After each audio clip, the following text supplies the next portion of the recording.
Картошка мисалы үчүн Ысык областында жерлердин бардыгында картошка азыр арзандап кетти. Силер айткансыңар, чечебиз деп.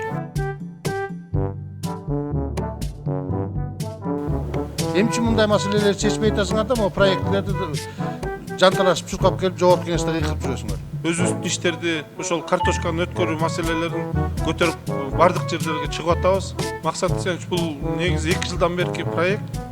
Биз жанталашып чуркап келген жокпуз. Ошол өзү менен кетип атат. Картошка өндүрүүчүлөр менен жакында жолугуштук дагы.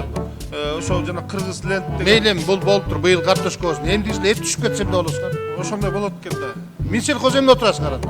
Ушул анализ жасатып, бардыгын санап, ошондон кийин айтсаңар болот.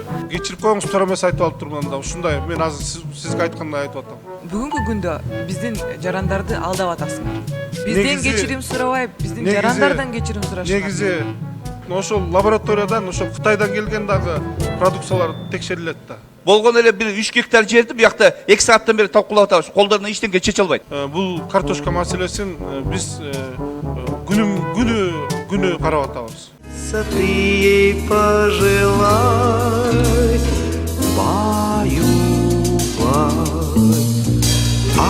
обязательно подумай. Ушул жылы эмнени айдасын деп бердиңер силер?